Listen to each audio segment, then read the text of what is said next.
யோக சகாய ஸ்ரீ ராமகிருஷ்ணர் என்ற தலைப்பில் சுவாமி விமுக்தானந்த மகாராஜ் அவர்கள்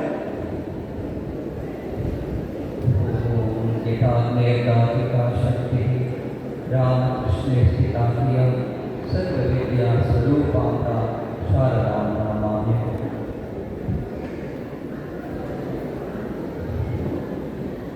இது போன்ற துணையாக வீட்டிலிருக்கும் பகவான் ஸ்ரீராமகிருஷ்ணர், அன்னை ஸ்ரீ சாரதா தேவியார், சுவாமி விவேகானந்தர் மற்றும் தவத்திர சுவாமி சாரதானந்தர் ஆகிய அனைவருக்கும் அல்லது கலாமங்களை சமர்ப்பிக்கிறோம்.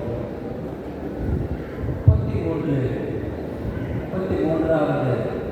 வருடத்து மாநாடு நரகத்தை பார்த்தால் மேலிருந்து 33 கோடி தேவர்களும் இந்த வருடம் போல் இந்த அளவுக்கு அருமையாக அமைக்கப்பட்டிருக்கிறது.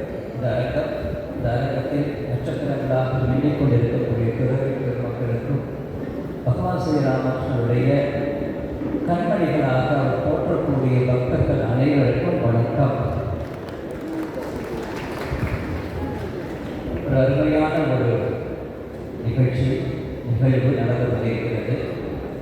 இதில் இப்போ நீங்கள் வந்த உடனே நீங்கள் வர்றீங்க, வாசனை நிற்கிறீங்க, யாரை பார்க்குறது, எல்லாமே புதியவர்கள். யாரை பார்ப்பது, எங்கே போகிறது, எங்கே பதிவு செய்து கொள்வது, எங்கு காலத்தை வளம்புவது, எங்கு அமர்வது, எங்கு தங்குவது எதுவுமே தெரியவில்லை. அப்போ யாராவது வந்த உடனேயே உங்களை வரவேற்கிறார்கள். வாங்க, இங்கே வாங்க, அங்கே போய் பதிவு செய்து கொள்ளுங்கள், இங்கே சாப்பிடலாம், இங்கே உட்காரலாம், அங்கே ஓய்வு எடுத்துக்கொள்ளலாம், எல்லாம் உங்களுக்கு உதவி செய்தால் அவரை நீங்கள் என்ன மறப்பீங்களா? மறக்க மாட்டோம் இல்லையா? இந்த ஒரு சிறு உதவிக்கே நம்ம அப்படியே அடுத்த என்ன செய்வோம், நம்ம பக்கத்தில் என்ன செய்வாங்கன்னா 33 நம்ம சந்தித்தோம்னா 34 நம்ம சந்திக்கலாம். அப்படி நாம் ஒரு பந்தத்தை ஏற்படுத்திக் கொள்வோம். அப்படி இருக்கும்போது ஒரு சிறு உதவிக்கே இப்படி இருக்கிறது என்றால் பகவான் ஸ்ரீராமகிருஷ்ணர் யோக சகாய அப்படின்னு ஒரு அருமையான பதத்தை சுவாமி விவேகானந்தர் அவருக்கு புகழாரம் சொல்லுகிறார். சகாயம் அப்படின்னா இது கிறிஸ்தவ வார்த்தை கிடையாது. நல்ல ஞாபகம், அடைக்கலம், சகாயம், ஊழியம், இதெல்லாம் கிறிஸ்தவ வார்த்தைகள் கிடையாது. எல்லாமே நம்முடைய வார்த்தைகள். அவர்கள் அதிகம் பயன்படுத்துகிறார்கள். அப்போ என்ன சகாயம் என்றால் என்ன அப்படின்னா உதவி செய்பவர், சேர்த்து வைப்பவர், உங்களுக்கு உங்களை காட்டுபவர். சுவாமி எங்களால் பேசினாங்க, உன்னை நீ உணர், உலகம் உன்னை உணரும்.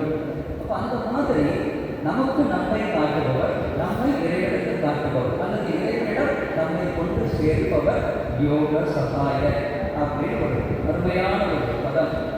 அதில் இதெல்லாம் நம்ம வரும்போது இந்த பகுதியில் பார்த்தோம், நிறைய விநாயகர் கோவில்கள்லாம் இருக்குது.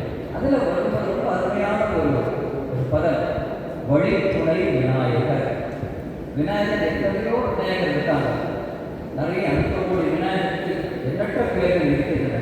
ஆனால் வழித்துணை விநாயகர் அப்படின்னா நீ எங்கு போக வேண்டுமோ, எங்கு சென்று சேர வேண்டுமோ அங்கு உன்னை கொண்டு செல்பவர் அந்த விநாயகர்.